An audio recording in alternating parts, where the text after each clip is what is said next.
ஆண்டவராக இயேசு கிறிஸ்துவின் நாமத்தில் என் அன்பின் வாழ்த்துக்கள். இந்த காலை தியானத்திற்காக நாம் தெரிந்து கொள்கிற வேத வசனம் பிலிப்பியர் நிருபம் 3வது அதிகாரம் 8ஆம் வசனம். அது மாத்திரமல்ல, என் கர்த்தராகிய கிறிஸ்து இயேசுவை அறிகிற அறிவின் மேன்மைக்காக எல்லாவற்றையும் நஷ்டம் என்று எண்ணிக்கொண்டிருக்கிறேன். கிறிஸ்து இயேசுவின் மேன்மைக்காக, ஆண்டவருடைய மேன்மைக்காக, என் வாழ்க்கையில் அவரை உயர்த்த வேண்டும் என்பதற்காக எல்லாவற்றையும் நஷ்டம் என்று எண்ணுகிறேன். It is not an simple word. இது சாதாரண ஒரு வார்த்தை அல்ல. உண்மையிலேயே இந்த சவுல் என்கிற அந்த பவுல் எல்லாவற்றையும் நஷ்டம் என்று எண்ணினது 100% உண்மை. நாம என்ன நினைப்போம்னா, சில நேரத்துல நம்ம பண்ண தப்புனால வேலை போயிருக்கும், நம்ம பண்ண தப்புனால சில விஷயங்கள் நடந்திருக்கும். அப்படி ஆண்டவரை ஏற்றுக்கொண்டதுனால இப்படி நடந்துச்சுன்னு வெளில கதை விட்டு அடைவோம். அப்படி இல்லை. பவுல் உண்மையிலேயே சொத்து மிகுந்தவர். சொத்து மிகுந்தவர்னா கப்பல் கட்டும் தொழில், அதாவது கப்பல் கட்டுகிற பெரிய ஃபேக்டரி வைத்திருந்த ஒரு மனிதன் தான் இந்த பவுல். இவருடைய தகப்பனா ஒரு பெரிய பிசினஸ்மேன். இந்த பவுலுடைய வாழ்வில் நிறைய ரகசியங்கள் உள்ளடக்கி இருக்கிறது. அந்த சொத்து விவரங்கள் எல்லாம் எடுத்து பார்த்தா இன்றைக்கு அது பல ஆயிரம் கோடி இருக்கும். அன்றைக்கு கப்பல் கட்டி வியாபாரம் செய்வதுதான் இவருடைய வாழ்க்கை. அப்போ இவர்களுக்கு ரோம் அரசாங்கம், ரோமர்களோடு ரொம்ப நெருங்கின ஒரு ஐக்கியம், இதெல்லாம் இருந்தது. அப்படி அவர்கள் ஒரு ஐக்கியப்பட்டு ஒரு பெரிய நிலைமையில் இருந்த இந்த பவுல், நீங்க பவுலுடைய பொருளாதாரம், மேன்மை, உயர்வு எப்படி இருக்குன்னா, கிறிஸ்தவர்களை துன்பப்படுத்தணும்பா. நான் போய் பிரதான ஆசிரியர்கிட்ட லெட்டர் கேட்பேன், லெட்டர் கொடுப்பார். அதை வாங்கிட்டு போய் நான் தமிழ் ஸ்கூலில் கிறிஸ்தவரில் அழிக்க போகிறேன், துன்பப்படுத்த போகிறேன். அவன் எப்படி இயேசுவை ஏற்றுக்கொள்ளலாம் அப்படின்னு நான் போய் பார்க்க போகிறேன்னு சொல்லி பிரதான ஆசாரியன்ட்ட போய் ஒரு லெட்டர் கேட்குறான். இந்த பவுலை பார்த்த உடனே பிரதான ஆசாரியன் அப்படியே அவன் கேட்ட லெட்டரை மாற்றம் இல்லாம கொடுத்து அந்த அதிகாரத்தை இவனுக்கு இந்த திருச்சபை ஐக்கியம் வழங்குகிறது என்பதில் கொடுத்துட்டான். இதுதான் பவுலுடைய அந்த அதிகாரம், அந்த செல்வ தொடர்ச்சி. பரிசேயன் வேதாகமத்தை கமாலியலுடைய பாதத்தின் கீழ் கற்றவன். இப்போ கமாலியலுடைய பாதத்தின் கீழ் கற்றவன்னா ஒரு உயர்ந்த நிலைமையில் உள்ள ஒரு மனிதனுடைய பாதத்தின் கீழே கற்றுக்கொள்வதற்கு அதிக செலவாகும். அதற்கான கிரயங்கள் அதிகம், விலைகள் அதிகம், ஃபீஸ் அதிகம். ஆனா பவுலுக்கு அதெல்லாம் ஒரு பெரிய விஷயமே இல்லை. ஆண்டவராக இயேசு கிறிஸ்துவை ஏற்றுக்கொண்ட பின்பு அதெல்லாம் தூங்கி ஓரம் கட்டிட்டான். வேண்டாம், எனக்கு என் ஆண்டவர் போதும். வேதத்துல சொல்லப்படாத இன்னொரு காரியத்தையும் சரித்திர சான்றுகள் சொல்லுகிறது. என்னன்னா, செனகரிப் சங்கத்துல பவுல் ஒரு மெம்பர். அதாவது இந்த செனகரிப் சங்கத்துல 70 பேர் இருப்பாங்க. 70 பேர்ல ஒரு ஆளு உள்ள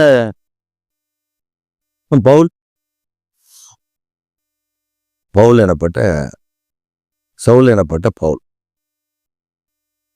அப்போ அவருக்கு என்ன சொல்றாங்க அப்படின்னா, அவருக்கு திருமணம் ஆகி இருந்தாதான் செனட்ல அவர் அங்கம் வகிக்க முடியும். இப்போ அவருக்கு திருமணம் ஆகியிருக்கு. ஆனா மனைவி ரட்சிக்கப்படாததுனால, மனைவி ஆண்டவரை பற்றின அறிவு இல்லாததுனால, இவன் எல்லாவற்றையும் குப்பை என்று எண்ணினான். எல்லாத்தையும், ஒண்ணல்ல, சொத்தல்ல, வீட்டல்ல, எல்லாத்தையும். இயேசுவ அவ்வளவு வைராக்கியமா பின்பற்றின ஒரு மனிதன் தான் இந்த பவுல். அவர் சொல்றாரு, கிறிஸ்துவுக்காக, அவருடைய மேன்மைக்காக நான் எல்லாவற்றையும் நஷ்டமும் குப்பையுமாக எண்ணுகிறேன். இந்த காலை வேளையில நம்முடைய வாழ்வில் ஒரு சின்ன விஷயம் நம்ம ஆண்டவர் வேண்டான்னு சொன்னா நம்ம அதுக்கு பல யோசனைகளை யோசிப்போம். சில நேரங்களில் நாங்கள் ஊழியத்துக்கு போகும்பொழுது சிலர் எங்களை அன்பாய் ஏற்றுக்கொள்கிற சில விசுவாச குடும்பங்கள் இருந்தார்கள், இருப்பார்கள். அப்படிப்பட்டவர்களுடைய வீடுகளுக்கு நம்ம போகணும், அந்த ஊழியத்து நிமித்தம் அவர்களை சந்திக்கணும் அப்படின்னு சில நேரத்தில் நம்ம போகும்பொழுது ஆவியானவர் சொல்வாரு, போகாத, வேண்டாம். உடனே அதற்கு கீழ்ப்படிந்து போகாமல் ஆண்டவர் எங்க சொல்லுகிறாரோ அந்த இடத்திற்கு போகிற ஒரு பழக்கத்தை நாம் வைத்து கொண்டால் நம்ம யோசிப்போம், அந்த வீட்டுக்கு போனா கண்டிப்பா நம்மளை பார்த்தா அந்த குடும்பம் சந்தோஷப்படும், எதிர்பார்த்திருப்பாங்க, நம்ம போய் ஒரு ஜெபம் பண்ணிட்டு வரலாம். அதோடு மட்டும் இல்லை, உள்ளுக்குள்ள ஒரு எண்ணம் சொல்லும், ஆமா அங்க போனா ஒரு காணிக்கை வேற கிடைக்குமே, நம்ம கேட்காமலே கொடுப்பாங்கல்ல. அப்ப இதெல்லாம் அந்த எண்ணத்துல இருக்கும், கலந்தியா இருக்கும். ஆனா ஒரு பக்கத்துல பரிசுத்த ஆவியானவர் சொல்லுவாரு, இப்ப நீ அங்க போக வேண்டாம், இப்ப நான் சொல்ற இடத்துக்கு போ. நம்ம உடனே ஆண்டவருக்கு ஒரு ஆலோசனை கொடுப்போம், ஆண்டவரே இங்க போயிட்டு அப்புறம் நான் அங்க போறேன். இல்ல நான் சொல்ற இடத்துக்கு போ. கீழ்ப்படியணும். நீங்க கீழ்ப்படிந்து பாருங்க, உங்களை கர்த்தர் மேன்மையாக வைக்கிறதை காண்பீர்கள். ஒரு சமயம் ஒரு கம்பெனிக்கு அவர்களுடைய கம்பெனி ஸ்டாஃப்ஸ் எல்லாம் சேர்ந்து ஒரு உபவாச ஜெபம். அதாவது அந்த கம்பெனியில் மாசத்துல ஒரு தடவை அப்படிப்பட்ட ஒரு ஜெபம் நடப்பது வழக்கம். ஏன்னா அந்த கம்பெனியுடைய வளர்ச்சி, இந்த கம்பெனியில் இருக்கிறதான பல காரியம் அது நல்லா வளர்ந்து வந்துச்சு, பயங்கரமா வளர்ந்த கம்பெனி அது. சின்ன அளவில் ஆரம்பிக்கப்பட்ட அந்த கம்பெனி பின்பு அது வளர்ந்தும் பெருக ஆரம்பிச்சு. பல நாடுகளுக்கு அந்த கம்பெனியினுடைய பிஸ்னஸ், பல பிரிவுகள். அவங்க முதல்ல கெமிக்கல் தான் ஆரம்பித்தாங்க. அவங்க அந்த ஷூ ஓட்டுற பசை, அது ஜாபிகால், அப்படி அந்த ஃபெவிகால் மாதிரி லெதர் ஓட்டுற பசைய, அதுதான் அந்த கம்பெனி ஆரம்பித்தாங்க சிம்பிளா. ஆனால் அது பயங்கரமாக வளர்ந்து பெருகி பல தேசங்கள் அப்புறம் லெதர் யூனிட் ஆரம்பித்தாங்க. அந்த லெதர் யூனிட்டில் ஷூஸ்லாம் செய்து வெளிநாட்டுக்கு ஏற்றுமதி பண்ணாங்க. அது ஒரு பெரிய கம்பெனியாகி மாறினது.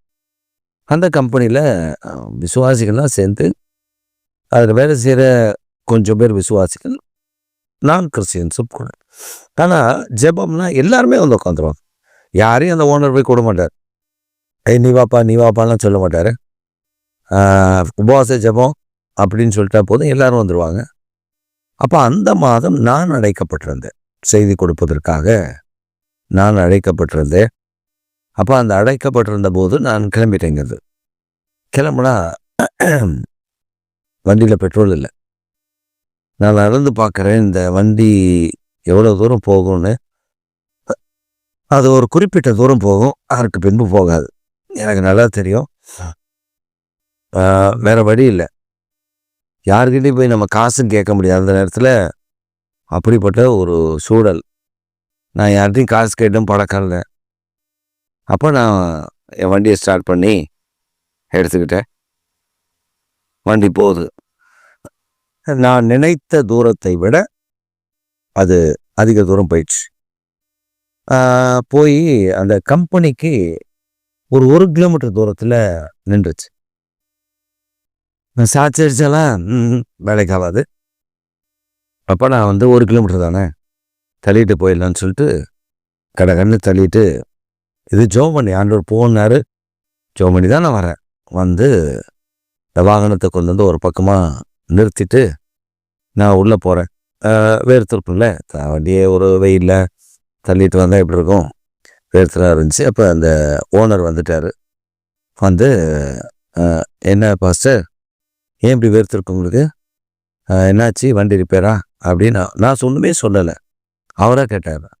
ஆமாம் பிரதர், வண்டி வழியில் நின்றுச்சு, கொஞ்சம் தூரம் தள்ளிட்டு வந்தேன், வேறு ஒன்றும் இல்லை, வண்டியை நிறுத்திட்டேன், நான் போகும்போது பார்த்துக்கிறேன், என்ன பிரச்சனை அப்படின்னு சொல்லிட்டு உடனே அவங்க மேனேஜரை கூப்பிட்டு உடனே ஒர்க் ஷாப் கொண்டு போங்க, அது என்னன்னு பார்க்குறேன். நான் சொன்னேன், ஒர்க் ஷாப் போகிற வயதில் இல்லை, பெட்ரோல் இல்லை, வண்டி நின்றுச்சு அப்படின்னு அவர்கிட்ட அப்போ தான் உண்மையை சொன்னேன்.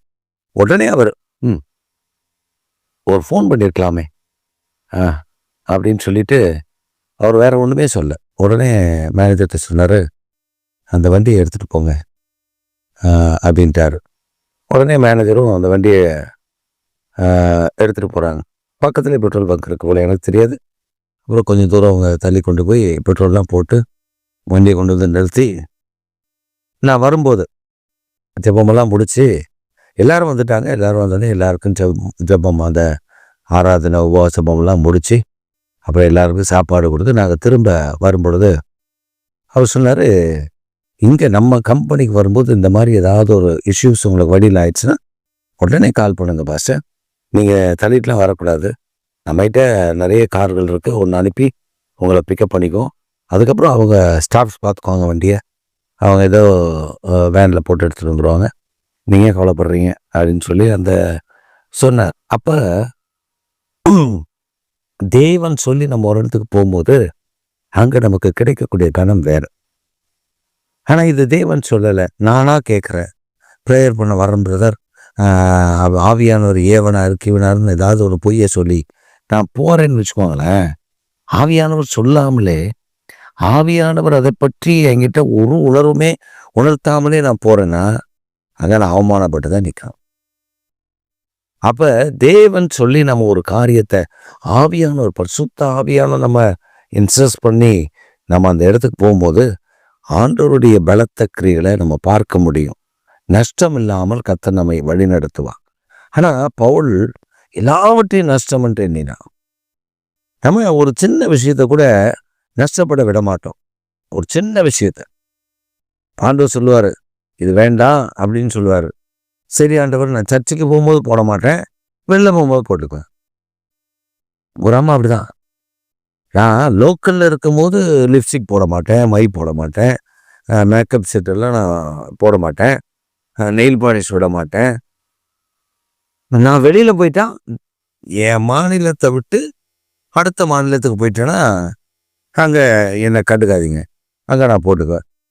இங்கே புடவை தான் கட்டுவேன், ஆனால் அங்கே போனால் ஷர்ட்டில் மாறிடுவேன். இது என்னது இது? ஆண்டவர் பார்த்து சிரிப்பாரா சிரிக்க மாட்டாரா? நஷ்டம். அதாவது இங்கே நான் செய்யலை, அங்கே போனால் யாரும் என்னை பார்க்க ஆள் இல்லை, அதெல்லாம் நான் செய்கிறேன். எனக்கு என்ன, எனக்கு அதெல்லாம் நான் விடுற மனமே இல்லை. இங்கே அப்படி இல்லை, அங்கே போனால் லிப்ஸ்டிக் போட்டு என்னென்னமோ போட்டுட்டு அப்படி. ஒரு தடவை ஒருவர் அந்த ஒரு டூர் போயிட்டு வந்திருக்காங்க. அப்போ பாஸ்டர் நாங்கள் இந்த இடமெல்லாம் போனோம் பாருங்க அப்படின்னு சொல்லிட்டு அவங்க தெரியாதனமா அவருடைய ஃபோட்டோஸ் ஒரு 2-3 ஃபோட்டோஸை காமிச்சேன். அப்போ தான் பார்த்தா, நான் கேட்டேன், இது என்ன சிஸ்டர், நீங்களா யாருன்னு கேட்டேன். அதான் பாஸ்டர், அங்கே போகணுன்னா அவங்கள போல மாறணும்ல அப்படின்னு அதுக்கு ஒரு கதை சொன்னார். நான் சொன்னேன், இதை கூட நஷ்டம் என்று என்றதுக்கு மனம் இல்லை. ஆனால் சர்ச்சில் வரும்போது பார்த்தீங்கன்னா, நான் இப்படி தான் வருவேன், அப்படி தான் வருவேன், நான் இந்த மாதிரி தான் வருவேன். இதுக்கு என்ன மாயமாக இதுக்கு பவுல் இந்த வசனம் சொல்லுவதற்கு தகுதியானவர். நஷ்டம் என்று எண்ணினார். உங்கள் வாழ்க்கையிலையும் சில நேரங்களில் நம்ம சிலதை இழந்திருப்போம், இழக்க கொடுத்துருப்போம். ஆண்டவர் அதற்கெல்லாம் பிரதிபலனை நிச்சயம் நமக்கு தருவா. சோர்ந்து போகாதிருங்கள். நீங்கள் இழந்ததை எல்லாம் திரும்ப கொடுக்க அவர் போதுமானவர் என்பதை மறந்து விடாதீர்கள். ஆமென். ஆம்.